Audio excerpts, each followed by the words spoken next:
हिंदुस्तान एक ऐसा मुल्क है जहाँ ज़ात पे मबनी सियासत होती है। तमाम रियासतों ने ज़ातीय जनगणना कराने की बात कही थी। बिहार में ये बात ज़ोर शोर से उठ रही है। मुख्यमंत्री नीतीश कुमार ने पिछले दिनों कहा कि जातियाँ होती हैं, उनकी उपजातियाँ होती हैं, लेकिन सेकुलर कही जाने वाली ये इन पार्टियों ने कभी मुसलमानों के ताल्लुक़ से कोई बात नहीं की।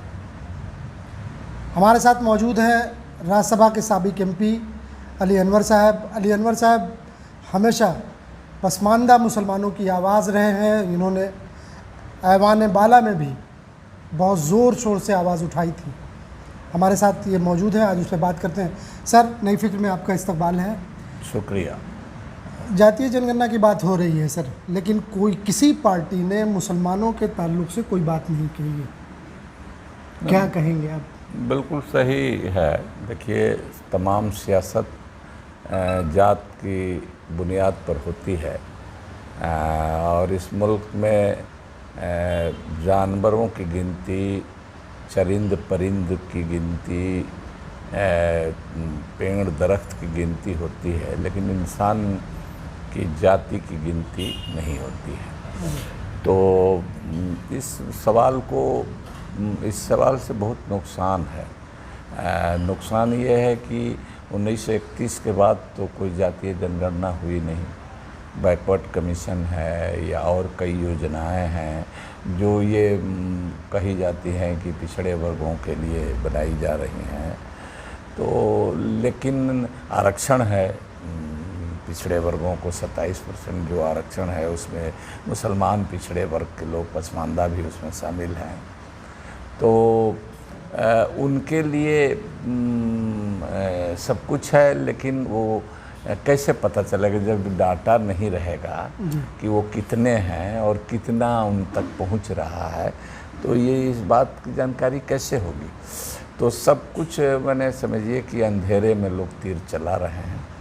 मैं तो इस बात को 18 दिसंबर 2009 से ही पार्लियामेंट में उठा रहा था, राज्यसभा में, और उस समय UPA 2 की सरकार थी, उसने भी मना कर दिया। और हैरत की बात यह है कि किसी पार्टी का कोई MP हमारी मांग की तायद नहीं की, सेकंड किया जाता है। स्पेशल मेंशन में मैं इस सवाल को उठा रहा था, कोई तायद भी नहीं करता है। लेकिन अगले साल 2010 में मार्च महीने में जब पार्लियामेंट का सेशन शुरू हुआ और जो एक्टिविस्ट हैं, जो सोशल एक्टिविस्ट हैं, उन लोगों ने पिछड़े वर्ग के दिग्गज नेताओं को, लालू जी को, मुलायम सिंह यादव भी उसमें थे, शरद यादव भी, लालू यादव, सब लोग लोकसभा में थे।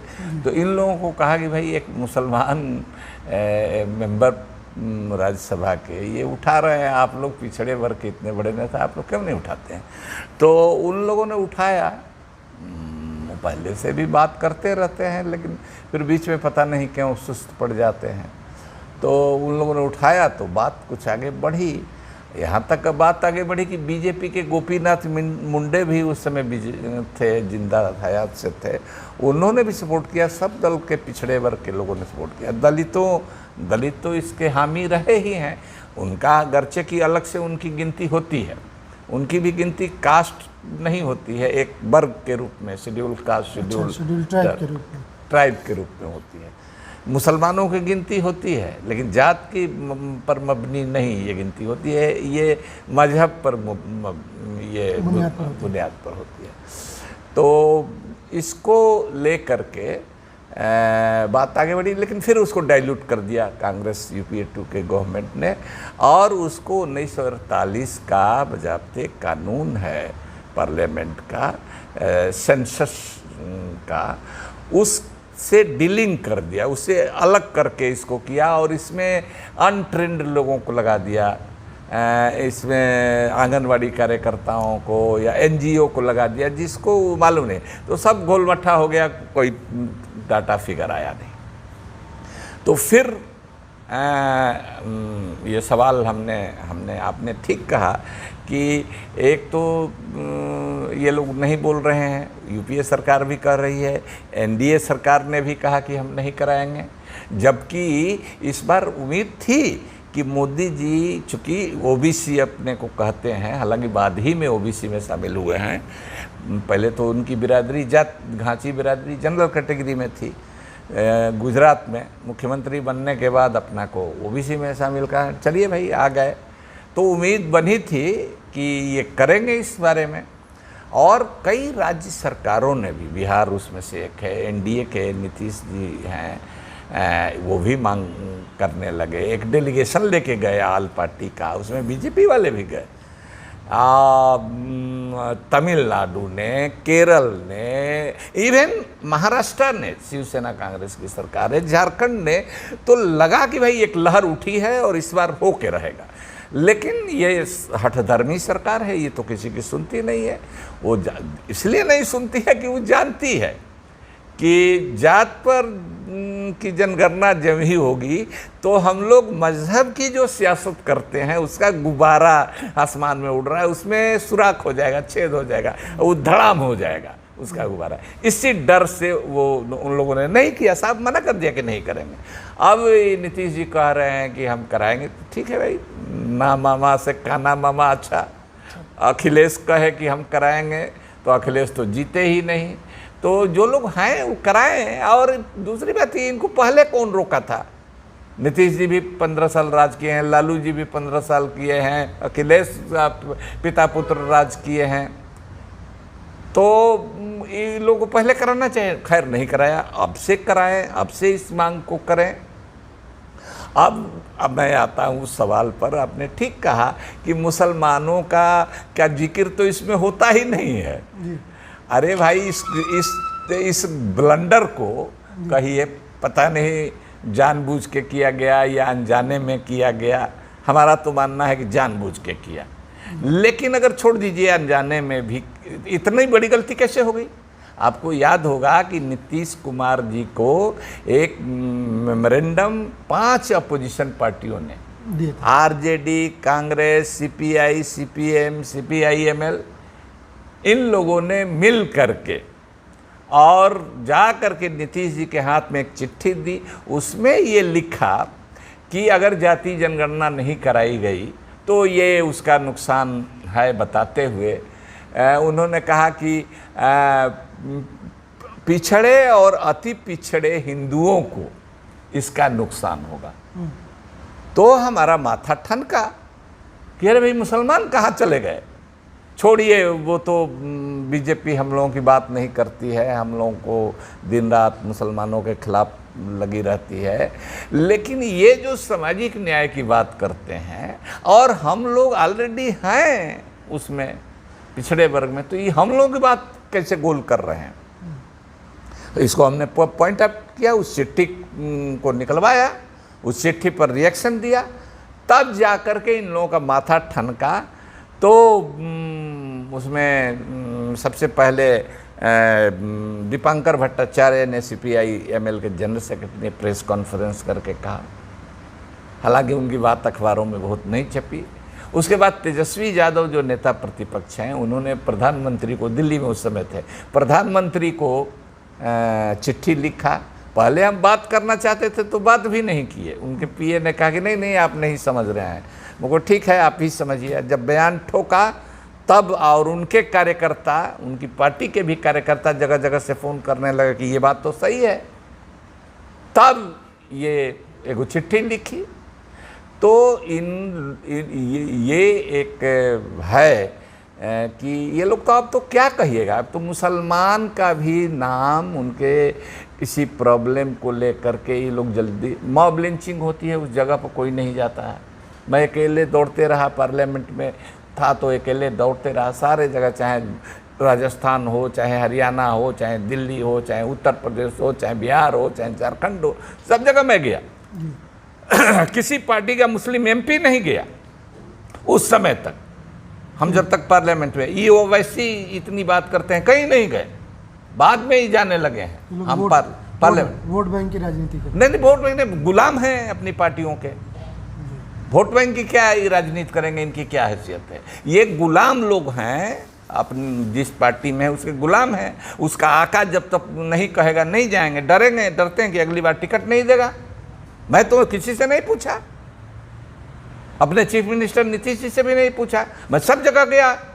आकर के पार्लियामेंट में, हालांकि पार्लियामेंट के जो लीडर थे वो हमको बोलने नहीं देना चाहते थे, कहा कि हम ही को बता दीजिए, पॉइंट बोल देंगे। आप कहीं बोलिएगा, हम घटनास्थल पर गए हैं, आप सब चीज़ में आप ही बोलिएगा। तो ज़बरदस्ती हमने, वो भी उन्होंने जो टाइम अलॉट था पार्टी को पूरा उसे दुगना बोल लिया। तब हमने पीजे कुरियन चेयर पर थे, उनसे आरजू मिन्नत करके हमने 3 मिनट का समय लिया। और जो जिस तरह से हमने इस विषय पर, मॉब लिंचिंग पर बात रखी, मैंने 11 मिनट तक भाषण किया। दुनिया भर में करोड़ों लोगों ने उस स्पीच को देखा है।